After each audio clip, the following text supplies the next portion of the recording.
Well, I believe a goal is something you can actually see the outcome of, right? Like, I'm gonna make $1 million. So if you say, I'm gonna go make $1 million, then you might actually see your bank account change, but that might not necessarily mean that you change.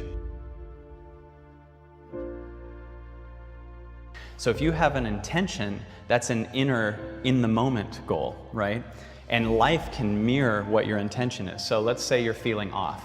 If your intention is, I'm here to grow, then feeling off might be okay, right? So if you say, my inner intention is to learn, my inner intention is to free myself, my inner intention is to whatever, that's what you are right now. It's a word that you can bring to you. It's something that's different. Many people don't realize they all have intentions, but they haven't created it themselves intentionally.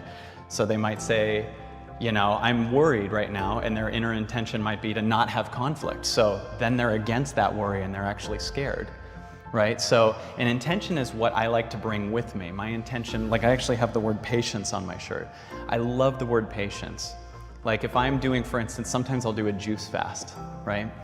And I was 3 days into a juice fast and I actually stepped on the scale and gained weight. And if my intention was results, I'd be really pissed because I didn't get any. But because my intention is patience, I stay with it and say, okay, I'm not supposed to just get results in 3 days, I'm supposed to stay with it. And then bigger results usually show up as a byproduct of you being that intention, being that space. So to me, an intention's way bigger because you don't know what the results are gonna be. But you change with an intention. You become a different person. You see the world differently after a while. So I don't like goals that much because goals are often created from you in that egoic state. You get what I mean? Like in the state you're in, like everything you're thinking right now, the biggest goal you can see for yourself still brings in your past story. So your past story might think, I'm someone, for instance, just to give a measurable thing, let's say you're someone who makes $20,000 a year and you want to create a goal for next year. So the biggest you're going to see is like, I'll make 30,000 next year. Yeah, but you're just this moment.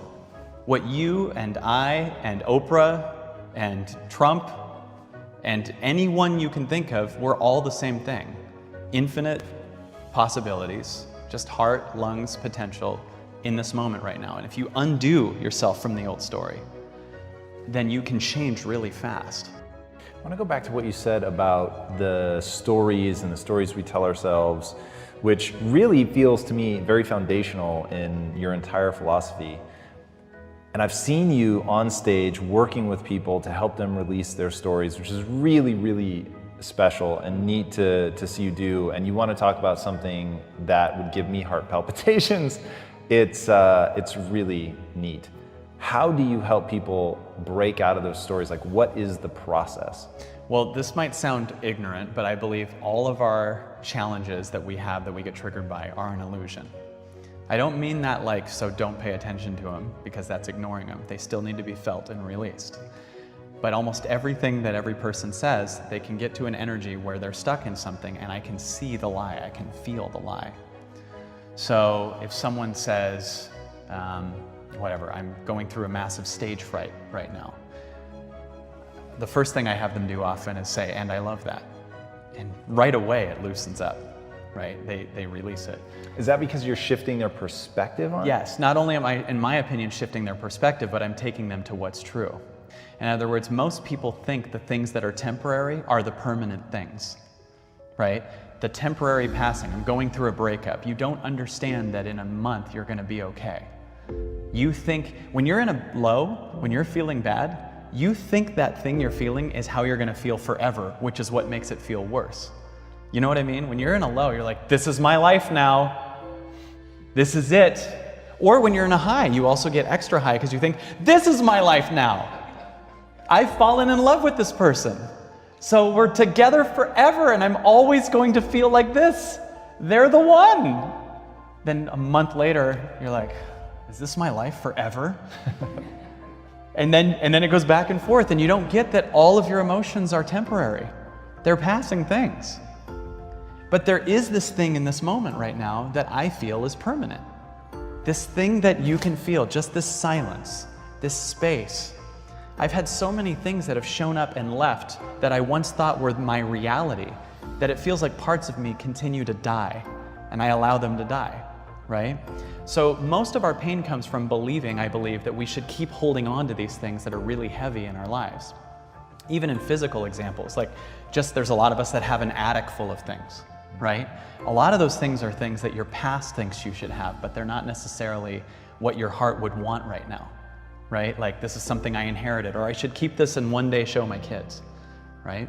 So to give you an example for me, I had a top Comedy Central special in 2006, and I was cleaning a couple years ago, and I found this huge poster from that. And it was something I'm so proud of, and I was like, should I keep this? And I was like, my mind comes up with a justification for why I should keep that. And I believe when your mind comes up with a justification, that means you don't want it.